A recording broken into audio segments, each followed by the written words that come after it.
ಎಷ್ಟು ವರ್ಷ ಆಯ್ತು ಸರ್ ನೀವು ಇದು ಮಾಡ್ತೀರಿ? ನಮ್ದು ನಾನು ಸಣ್ಣವ್ರದ ಒಂದು 15 ವಯಸ್ಸಿನಾಗಿದ್ದಾಗ ಸೇರ್ಕೊಂಡವ್ರು ನಾನು. ಈಗ ನನ್ಗ 56. ವೃತ್ತಿ ರಂಗಭೂಮಿ ಕಲಾವಿದ್ರು. ನಮ್ಮ ತಾಯಿಯರು ಆರ್ಟಿಸ್ಟ್. ಹಾ, ಅವ್ರಿಗೆ ಈಗ ವಯಸ್ಸಾತು, ಬಿಡಿಸ್ಬಿಟ್ಟಿವಿ.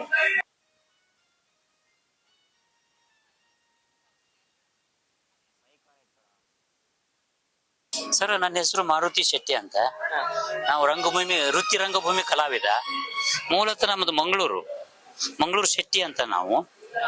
ನಮ್ಮ ತಾಯಿಯವರು ಹುಬ್ಬಳ್ಳಿಗೆ ಬಂದು ಸೆಟ್ಲ್ ಆಗಿ ಬಹಳ ವರ್ಷ ಆಯ್ತು. ಈಗ ಬೆಂಗಳೂರಿಗೆ ಸೆಟ್ಲ್ ಆಗಿ ಒಂದು 25 ವರ್ಷ ಆಯ್ತು. ಹೀಗಾಗಿ ನಮ್ಮ ತಾಯಿಯವರು ಆರ್ಟಿಸ್ಟು, ಮಂಗಳೂರು ಯಶೋದಮ್ಮ ಅಂತ. ಅವ್ರಿಗೆ ಪಾತ್ರ ಬಿಡಿಸಿದೀವಿ ನಾವು. ಈಗ ಅವ್ರಿಗೆ 90 ವರ್ಷ. ಅಲ್ಲೇ ಬೆಂಗಳೂರಿನಲ್ಲೇ ಇರ್ತಾರೆ ಅವರು. ಆಮೇಲೆ ನನಗೆ 2 ಮಕ್ಕಳು, ಒಂದು ಗಂಡು ಒಂದು ಹೆಣ್ಣು ಹುಡುಗಿನೇ ದೊಡ್ಡವಳು, ಹುಡುಗದ ಸಣ್ಣವ. ಮಗಳು MBA ಮಾಡಿದ್ದಾಳೆ, ಜಾಬ್ ಮಾಡ್ತಾಳೆ. KPMG ಕಂಪನಿಯಲ್ಲಿ ಕೆಲಸ ಮಾಡ್ತಾಳೆ ಅವಳು. ಮಗ ಕಾಲೇಜಿಗೆ ಹೋಗ್ತಾನೆ. ಅಪೋಲೋ ಮೆಡಿಕಲ್ ಸ್ಟೋರ್ನಲ್ಲಿ ಕೆಲಸ ಮಾಡ್ತಾನೆ ಅವನು. ಅಪೋಲೋ ಬೆಂಗಳೂರಿನಲ್ಲೇ ಇರ್ತಾರೆ. ನಾನು ಈ ವೃತ್ತಿ ರಂಗಭೂಮಿಗೆ ಬಂದು 40 ವರ್ಷ ಆಯ್ತು ಸರ್ವಿಸ್. ಮತ್ತೆ ಬೇರೆ ಎಲ್ಲಿ ಹೋಗಿಲ್ಲ. ಎಷ್ಟು ನಾಟಕ ಮಾಡಿದ್ದೀರಿ ಸರ್ ಇದುವರೆಗೂ? ನಾನು ಹೇಳಬೇಕಂದ್ರೆ ಒಂದು 100 ನಾಟಕ ಮಾಡಿರ್ಬೋದು ಅಂತ ಕಾಣಿಸುತ್ತೆ. ಆದ್ರೆ ಅದೇ ರಿಪೀಟ್ ಆಗ್ತಿರ್ತಾವ. ರಿಪೀಟ್ ಅಂತಂದ್ರೆ ಇವು ಪ್ರಯೋಗಗಳು ಜಾಸ್ತಿ ಆಗ್ಯಾವ್ರಿ. ಬೇರೆ ಬೇರೆ ನಾಟಕ ಮೊದ್ಲೆಲ್ಲ ಬದುಕು ಬಂಗಾರವಾಯಿತು. ಆಮೇಲೆ ಅದು ಪೌರಾಣಿಕ ನಾಟಕ ಜಾಸ್ತಿ ಆಡ್ತಿದ್ರು ಅವಾಗ. ರೇಣುಕಾ ಯಲ್ಲಮ್ಮ, ರಾಜ ಸತ್ಯ ಹರಿಶ್ಚಂದ್ರ, ಟಿಪ್ಪು ಸುಲ್ತಾನ್, ಹೇಮರೆಡ್ಡಿ ಮಲ್ಲಮ್ಮ, ಸಂಪತ್ತಿಗೆ ಸವಾಲು, ಇಂಥವೆಲ್ಲ ನಾಟಕ ಬಹಳ ಆಡ್ತಿದ್ರು. ಅದ್ರೆಲ್ಲ ಪಾರ್ಟ್ ಮಾಡಿದ್ವಿ, ಸಣ್ಣ ಪುಟ್ಟ ಮಾಡ್ತಿದ್ವಿ. ಇತ್ತಿತ್ತಲಾಗಿ ದೊಡ್ಡ ಮಾಡಾಕತ್ತೀವಿ ನಾವು. ನಾನು ಈ ವೃತ್ತಿ ರಂಗಭೂಮಿಯಲ್ಲಿ ಒಂದು 40 ವರ್ಷ ಸರ್ವಿಸ್ ಮಾಡಿದ್ದೀನಿ ಅಷ್ಟೇ.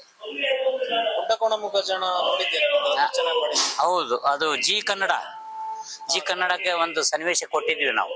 ನಾನು, ದಯಪ್ಪ, ಆಮೇಲೆ ಹರ್ಷ, ಆಮೇಲೆ ದಯಪ್ಪನ ಹೆಂಡತಿ, ಅವರೆಲ್ಲ ಸೇರ್ಕೊಂಡು ನಾವು ಹರೀಶ್ ಹಿರಿ ಅವರು, ಆಮೇಲೆ ದಯಾನಂದ ಬೀಳ್ಗಿ, ಶ್ವೇತಾ ಬೀಳ್ಗಿ, ಇವರೆಲ್ಲ ಕೂಡೆ ಮಾಡಿದ್ವಿ ನಾವು.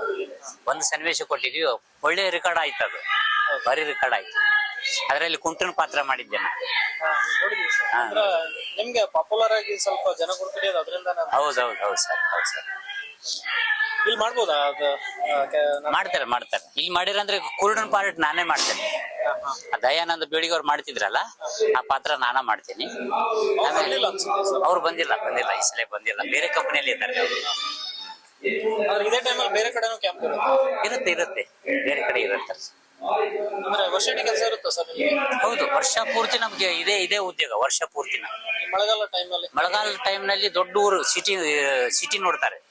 ಈಗ ಧಾರವಾಡ ಆತು, ಹುಬ್ಬಳ್ಳಿ ಆತು, ಗದಗ ಆತು, ದೊಡ್ಡ ಸಿಟಿ ನೋಡಿ ಕ್ಯಾಂಪ್ ಹಾಕಿ ಬಿಡ್ತಾರೆ. ಅಲ್ಲಿ ಮಳೆಗಾಲ ಅಲ್ಲಿ ಕಳಿತೇವೆ ನಾವು. ಇರುತ್ತೆ. ಆದ್ರೆ ಈ ತರ ಇರಲ್ಲ, ಸ್ವಲ್ಪ ಕಮ್ಮಿ ಇರುತ್ತೆ ಅಷ್ಟೇ. ಹೌದು.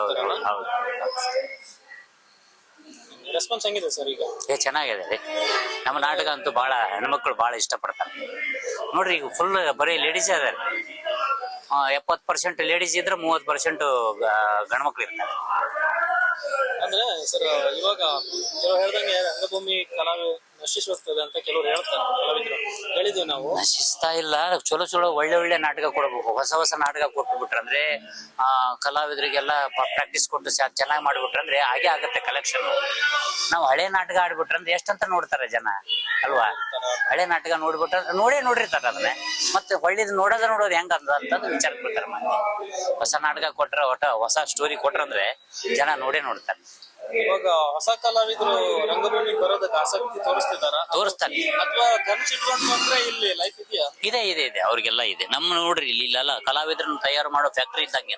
ನಮ್ಮ ಜೀವರಿಗೆ ರಾಜಣ್ಣ ಅವ್ರ ಕಂಪ್ನಿ ಕಲಾವಿದರು ತಯಾರು ಮಾಡೋ ಫ್ಯಾಕ್ಟ್ರಿ ಇದ್ದಂಗೆ. ಸಣ್ಣ ಪುಟ್ಟ ಪಾತ್ರ ಕೊಟ್ಟು ಆಮೇಲೆ ಒಂದು ಯೋಗ್ಯತೆ ಮೇಲೆ ತಿಳ್ಕೊಂಡು ಇವ್ ದೊಡ್ಡ ಪಾತ್ರ ಮಾಡಬಹುದು.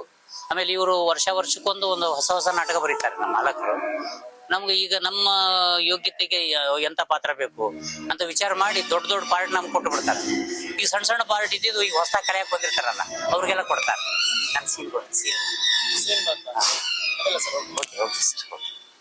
ತೆಗಿರಿ. ಅವ್ರದ್ದು ಸೀನ್ ಬಂತು, ಹೋಗ್ತಿದಾರೆ. ನೋಡೋಣ, ಟೈಮ್ ಇದ್ರೆ ಕಡೆ ಮತ್ತೆ ಮಾತಾಡ್ಸೋಣ ಅಂತ. ನಮ್ಮಮ್ಮ, ನನ್ನ ಹೆಂಡತಿ, ನನ್ನ ಮಕ್ಕಳು ಎಲ್ಲ ಅಲ್ಲಿ ಬೆಂಗಳೂರಿನಲ್ಲೇ ಇರ್ತಾರೆ. ಮಹಾಲಕ್ಷ್ಮಿ ಲೇಔಟ್. ಮಹಾಲಕ್ಷ್ಮಿ. ಅಂದ್ರೆ ನೀವು ಹಿಂಗ್ ಕ್ಯಾಂಪ್ಗಳಲ್ಲಿ ಇರೋದೇ ಜಾಸ್ತಿನಾ? ಹಾ, ಒಂದು ಇಲ್ಲಿಂದ ಕ್ಯಾಂಪ್ ಕ್ಲೋಸ್ ಬೇರೆ ಕಡೆ ಶಿಫ್ಟ್ ಮಾಡೋದಿತ್ತಂದ್ರೆ ಒಂದು 15 ದಿವಸ 20 ದಿವಸ ರಜೆ ಕೊಡ್ತಾರೆ. ಅವಾಗ ಹೋಗ್ಬಿಡ್ತೇವೆ ಊರಿಗೆ. ಹೋಗಿ ಊರಾಗಿದ್ದು ಮತ್ತೆ ಮುಂದಿನ ಊರಿಗೆ ಬರ್ತೇವೆ. ಅಲ್ಲೊಂದ್ 2 ತಿಂಗಳು ಇರ್ತೇವೆ. ಮತ್ತೆ ಕ್ಯಾಂಪ್ ಕ್ಲೋಸ್ ಆಯ್ತಂದ್ರೆ ಮತ್ತೆ ಅಲ್ಲಿಗೆ ಹೋಗ್ತೇವೆ ಊರಿಗೆ. ಹಿಂಗೆ ಸಂಚಾರಿ ಜೀವನ ನಾವು. ಈ ಸಿನಿಮಾ ತರದ ಏನಾರ ಕರಿತಿರ್ತಾರ? ಕರೀತಾರೆ, ನಮ್ಗೆ ಟೈಮ್ ಇಲ್ಲ. ಏನ್ ಮಾಡೋದು, ಧಾರಾವಾಹಿ ಕರೀತಾರೆ, ಸಿನಿಮಾ ಮಾಡಿದಿರ ಯಾವ್ದಾರ? ಇಲ್ಲ ಮಾಡಿ. ಅಂದ್ರೆ ಇಲ್ಲಿಂದ ಅಲ್ಲಿ ಹೋಗಕ್ ಟೈಮ್ ಇರಲ್ಲ ಅಂತ. ಹಾ, ಟೈಮ್ ಇರಲ್ಲ. ಆಮೇಲೆ ಇವ್ರು ದುಡ್ಡು ಕೊಡಲ್ಲ.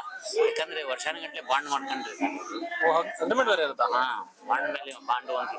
ಹಿಂಗೆ ಕಲಾವಿದರು ಸಿಕ್ಕರು ಹಂಗಲ್ಲ? ಇಲ್ಲ ಇಲ್ಲ, ಅಗ್ರಿಮೆಂಟ್ ಇದಕ್ಕೂ ಇರ್ತದ? ಅಗ್ರಿಮೆಂಟ್ ಇರುತ್ತೆ. ಈಗ ಅಕಸ್ಮಾತ್ ಹೋಗೋದಿತ್ತಂದ್ರೆ ನಾವು 1 ತಿಂಗಳು ಮುಂಚಿತವಾಗಿ ಅವ್ರಿಗೆ ಹೇಳ್ಬೇಕು. ನಾವು ಹಿಂಗ ನಾನು ಕಂಪನಿ ಬಿಟ್ಟು ಹೋಗ್ತೀನಿ, 1 ತಿಂಗಳಾದ್ಮೇಲೆ ಯಾರನ್ನ ನೋಡ್ಕೊಂಡ್ಬಿಡ್ರಿ ನೀವು ಅಂತಂದ್ರು ಅಷ್ಟೊಳಗೆ ಅಡ್ಜಸ್ಟ್ ಮಾಡ್ಕೊಂಡಿರ್ತಾರೆ. ಅಂದ್ರೆ ಏನ್ ವರ್ಷಕ್ಕೆ ಇರುತ್ತಾ ಬಾಂಡ್ ಅಂತ ಅಂದ್ರೆ ಅಗ್ರಿಮೆಂಟ್ ಅಂತ, ಅಥವಾ ಅಂದ್ರೆ ಒಂದ್ ಜಾತ್ರೆಗಳು ಇರ್ತಾವ.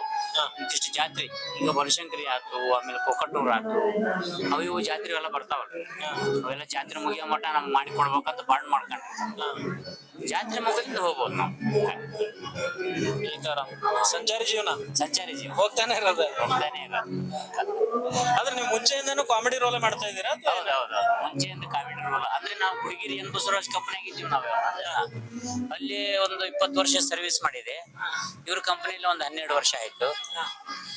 ನಂದು ಸರ್ವಿಸ್ ಏನಿಲ್ಲ ಅಂದ್ರೆ ಒಂದು 40 ವರ್ಷ ಆಗಿತ್ತು ಸರ್ವಿಸ್. ಹೌದಾ? 40 ವರ್ಷ ಆಯ್ತು.